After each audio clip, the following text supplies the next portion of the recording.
अच्छे रूप में ये स्वीकार करते हैं कि हो सकता है किसी न किसी बिंदु पे कोई चूक रह गई हो और वो चूक हमें ना पता चली हो, हम नहीं देख पाए हों उसे।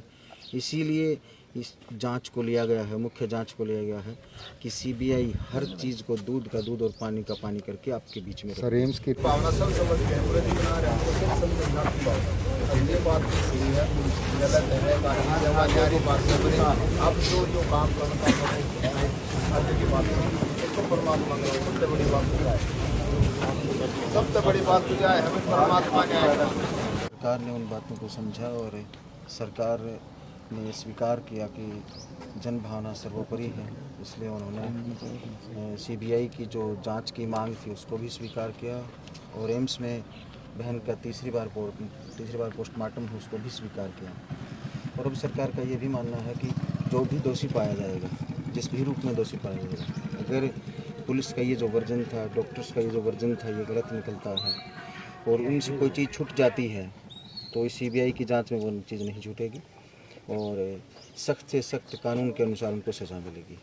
ये आश्वासन हमने यहाँ जो लोग यहाँ थे अंतिम संस्कार के अवसर पर उनको सभी को दिया है, परिवार को दिया है।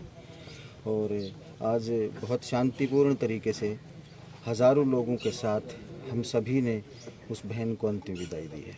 सर एम्स में जो तीसरी दृष्टा आपको कुछ लगता है कहीं पे कुछ तो लेक रही है? देखिए, एक अधिकारी के तौर पे मेरे लिए ये कहना बहुत मुश्किल होगा कि कहाँ कोई चूक रही होगी, लेकिन ये हम साझे रूप में ये स्वीकार करते हैं कि हो सकता है किसी न किसी बिंदु पे कोई चूक रह गई हो और वो चूक हमें ना पता चली हो, हम नहीं देख पाए हों उसे।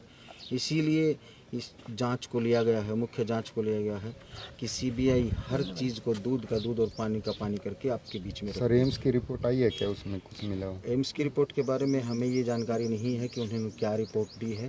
वो बहुत गोपनीय रूप में जहाँ जिसको जमा हो जाना चाहिए था वह जमा है और जब भी सीबीआई को ज़रूरत पड़ेगी उसकी वो रिपोर्ट उनके समक्ष प्रस्तुत। धन्यवाद। सीबीआई को अधिकारी ने संपर्क साधने की कोशिश की है? हाँ, देखिए, सीबीआई का एक तरीका होता है कि जैसे ही कोई जांच सीबीआई तक जानी होती है उसमें हमारे होम सेक्रेटरी पत्र भेजते हैं सेंटर को कि हमारा ये जो मनीषा हत्याकांड है इसकी जांच की जानी चाहिए। तो वो प्रोसेस बहुत तीव्र गति से प्रारंभ कर दी गई है और बहुत ही जल्द सीबीआई जांच को अब अपने तरीके से एक एफआईआर अलग लॉन्च करेगी और उस एफआईआर के बिना के ऊपर जांच के हर बिंदु को शामिल करते हुए बहुत ही जल्दी इस केस में बहन मनीषा को और पूरे परिवार को और पूरे क्षेत्र को न्याय मिलेगा। ओके सर, मुझे एक चीज़ और कहनी है कि हम अक्सर देखते आ रहे थे कि समाज में संवेदनाओं की कमी पड़ चुकी है, लेकिन मनीषा जाते जाते एक काम तो कर ही गई है कि सारे समाज की जन भावनाएं केवल एक स्वर में ये थी कि मनीषा को न्याय मिले। इसका मतलब यही कि हम गलती पे हैं नहीं है अलग मुद्दा है, किसी की छोटी मोटी गलतियाँ रही हैं वो अलग मुद्दा है, लेकिन समाज में संवेदनशीलता मौजूद है, समाज में मानवता मौजूद है, समाज में इंसानियत मौजूद है।